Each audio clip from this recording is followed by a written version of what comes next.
Alright, for part 2 of the Kevin Bond Super Strat, we are going to apply some green leather dye.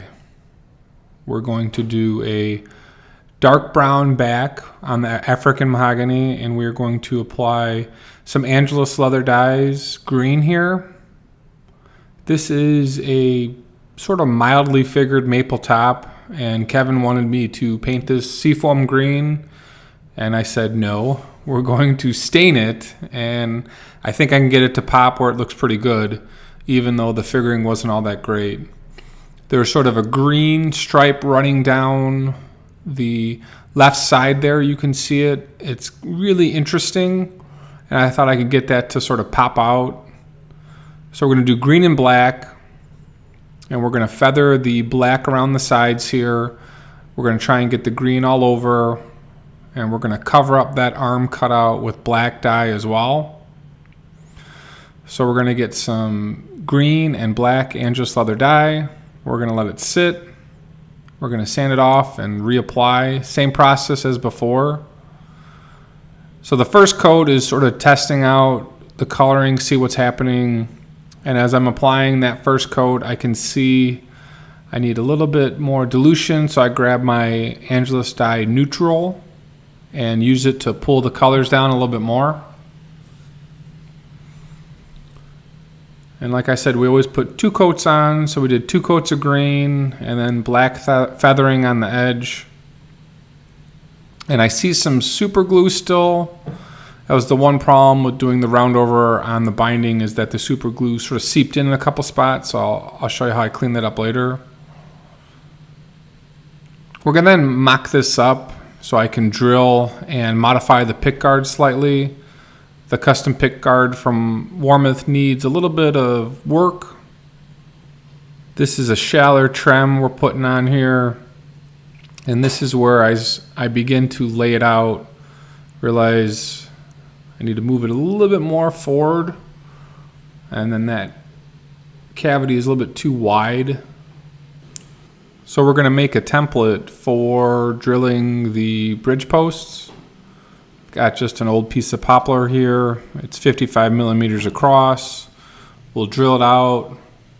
And I've got a little bit of double stick tape and my 10 millimeter bit, and we'll drill this out. So we'll stick that tape down, get this to fit right, and that way I know I've got the exact size I need. So we'll pound in the posts, tape off the pick guard where the bridge needs to fit.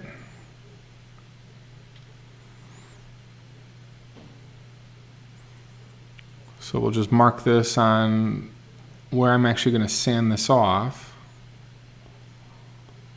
and then how the bridge posts need to sort of fit under it. And then we'll take this over to my DeWalt stationary sander with a 1-inch belt and just modify this so it fits. And we'll cut a little bit of it off. I'll take it back over and sand it, and then I need to file it in a couple spots. But this is for the bridge posts. I've got a 1/2-inch sleeve, and we'll just modify that up so it fits perfect.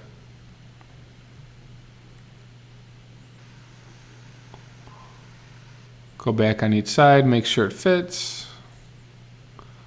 File it down here, just on one side, get that corner clean. And as I'm mocking this up, I could see some glue in some spots. I'm gonna grab my razor blade and scrape it off. And then this is where I'm realizing, as I apply color again, that that super glue has actually sealed the wood. So we'll come back and sand off slightly. I lost that video of me sanding it down just ever so slightly.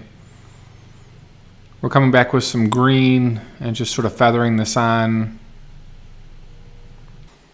So here's where I'm trying to get that binding and wood to soak in with the dye. It's not working. The super glue sealed as I cut that edge. So you think about, I cut it on a curve and that glue soaked in. And I don't think I would have been able to get away from that using any type of glue. I think I would have done this regardless. So I've got a spray paint trick I'm going to show you with an airbrush. But we're going to try and just feather the color around, play with it, make sure I get it to look right. The coloring is just a back and forth process. It's like watercolors, you're playing with it. And then my big trick is always, always, always hit the dye with steel wool before you seal it.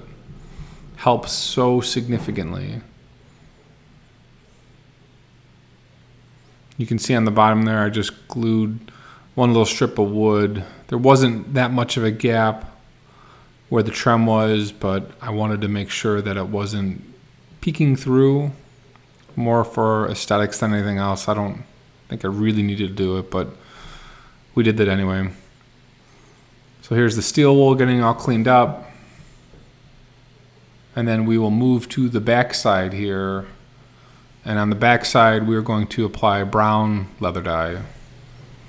So on the mahogany here, this is open grain wood. And the dye really soaks in. So 2 coats ended up being more like 3 coats.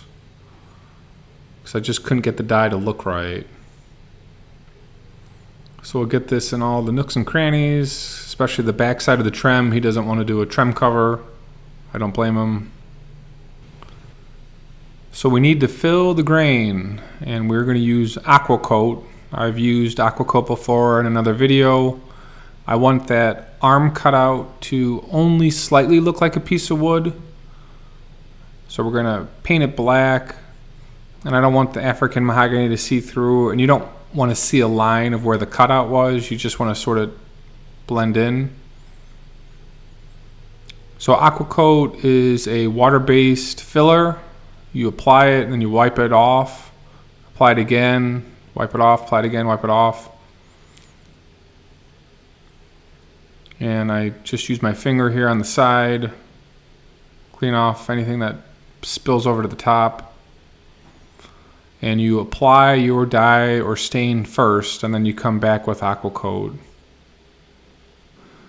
This is going to help the body have a little bit more closed pore look to match the top. It's not going to do it fully. I'm not going to apply 5-6 coats. I just want 1 coat on here to get it just a little bit less open porish. So again, we'll apply 2 coats, just 2 light coats. We'll come back and spray the body with my sanding sealer. And then for the top, I am going to get my airbrush and some black spray paint. And we're just going to feather where I see a little bit of glue. And so where my stain didn't take, I come back with the airbrush and get it perfectly clean. From there, I'll seal this back in and then apply tru-oil and do about 7-8 coats of tru-oil. Done 1,000 videos on that, so I am not going to post that. But thanks for watching, guys. The body's all done. I'll get the neck up here shortly, and we'll see you in the next video.